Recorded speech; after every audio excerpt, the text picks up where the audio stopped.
Oke, dari sini kita bisa lihat bagaimana sensitifnya bahasa Arab. Berbeda dengan bahasa Indonesia, kalau misalnya kita lagi chattingan nih, ya, lagi chattingan dan tidak sengaja tipu atau salah tulis, maka tidak akan lari ke arti atau kosakata yang lain. Kalaupun tipu, ya kita bisa tahu apa kosakata yang benarnya, karena nggak jauh beda lah. Tapi kalau bahasa Arab tidak demikian, salah sedikit langsung lari dan maknanya juga jauh sangat berbeda. Nah, kenapa hal ini penting sangat? Karena kita sebagai muslim tidak bisa jauh-jauh dari bahasa Arab. Dalam sehari kita salat 5 kali, oke, dalam 5 kali sehari. Dan coba bayangkan kalau misalnya dalam salat kita suka salah baca ayat ataupun doanya.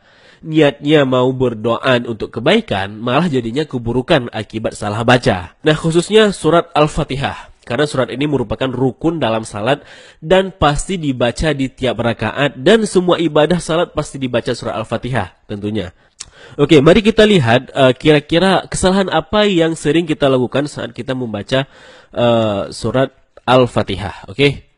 Yang pertama teman-teman, ketika kita membaca Bismillahirrahmanirrahim, ada sebagian kita membaca rahim dengan rahim.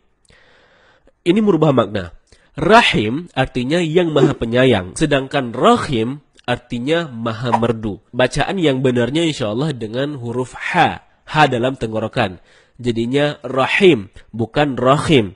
Kalau teman-teman bacanya rahim, itu dapat merubah makna atau arti dari ayat suci Al-Quran. Kesalahan kedua, ketika membaca Alhamdulillahi Rabbil Alamin. Nah, ada yang membaca Alhamdu tidak menggunakan H dalam kerongkongan. Kalau kita membaca Alhamdulillah dengan H dalam kerongkongan, ya artinya segala puji bagi Allah. Nah, sebaliknya, kalau kita baca Alhamdu, H bukan tenggorokan, maka artinya segala kematian. Jauh berbeda. Begitu juga terkadang kita malas mengucapin huruf Ain. Jadinya ketika kita membaca Alhamdulillahi Rabbil Alamin, malah dibaca Alamin. Alamin menggunakan huruf Ain artinya semesta alam. Nah, kalau Alamin artinya sakit. Kalau kita baca dari awal Alhamdulillahirabbil alamin, maka artinya sangat fatal. Segala kematian bagi Tuhan orang-orang yang sakit. Subhanallah, maknanya jauh 180 derajat. Tanpa sengaja kita malah memaki Allah. Nah, kesalahan ketiga teman-teman, ketika kita membaca Iyyaka na'budu wa iyyaka nasta'in. Ada yang membacanya dengan Iyyaka, tidak menekan huruf ya. Seperti sebagaimana kita jelaskan tadi bahwa penekanan itu dapat merubah makna. Kalau kita baca Iyyaka na'budu dengan menekan huruf ya, maka artinya menjadi kepadamulah kami menyembah. Kalau membaca tanpa tekanan seperti Iyyaka na'budu, maka artinya kepada cahaya matahari kami menyembah. Nauzubillah. Berbeda jauh 180 derajat, teman-teman. Nah, tanpa sengaja kita telah melakukan 3 kesalahan. Pertama, merubah makna, kemudian memaki Allah, dan yang ketiga meminta kepada matahari atau berlaku syirik. Nah, kalau setiap salat yang 5 kali sehari kita bacanya terus salah-salah, demikian maka setiap rakaat kita sudah merubah makna, memaki Allah, dan berbuat syirik. Nah, itu baru Al-Fatihah loh, belum lagi bacaan-bacaan lainnya. Jadi yang awalnya ibadah untuk memuja dan berdoa kepada Allah, malah sebaliknya. Inilah sebab kenapa bahasa Arab atau bahasa Al-Quran sangat berbeda dengan bahasa Indonesia. Seperti video yang sedang viral sekarang ini, di mana Al-Fatihah dibaca dengan Al-Fatihah. Nah teman-teman, Al-Fatihah artinya pembuka. Sedangkan Al-Fatihah, ya dari kata fataka. Kalau kita lihat dari kamus artinya membunuh, menghancurkan, atau menghapuskan. Sangat jauh berbeda. Nah, dari nama surat saja kalau salah sebut bisa merubah arti 180 derajat.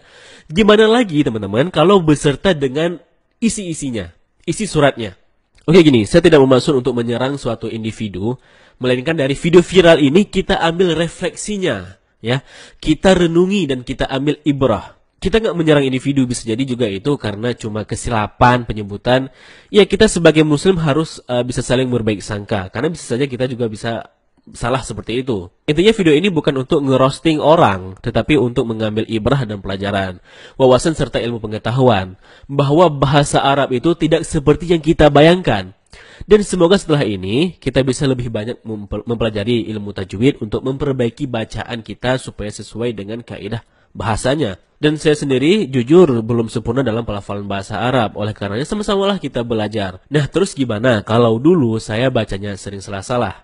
Kan saya tidak tahu apakah saya berdosa. Kan begitu pertanyaannya. Nah, teman-teman, dalam Islam ada yang namanya rufi al-qalam. Yakni kondisi di mana kamu ditolerir apabila berbuat kesalahan. Ada 3 kondisi di mana kamu berbuat salah namun kamu dimaafkan. Yang pertama, kondisi di mana kamu lupa atau khilaf. Yang kedua, hilang ingatan atau gila. Yang ketiga, tidak tahu atau belum punya ilmunya. Jadi kalau misalnya kamu tidak tahu, ya mudah-mudahan dimaafkan dengan syarat kamu akan belajar dan memperbaiki bacaannya. Dan kalaupun misalnya kamu sudah belajar dan tetap sering lupa, maka juga walaupun begitu kamu tetap berusaha untuk memperbaiki, maka insya Allah akan dimaafkan karena Allah tahu kalau kamu memang ada niat untuk memperbaiki diri. Dan Allah juga tahu kalau kamu lupa ataupun belum tahu. Allah melihat prosesnya loh. Nah, mungkin ini saja untuk vlog kali ini. Semoga bermanfaat. Bagaimana pendapat kalian? Tulis di kolom komentar. Nonton pula video lainnya dari Bennyans ID. Jangan lupa like, share, dan subscribe. Terima kasih telah menyaksikan. Sampai jumpa di episode berikutnya. Wassalamualaikum warahmatullahi wabarakatuh. Salam damai.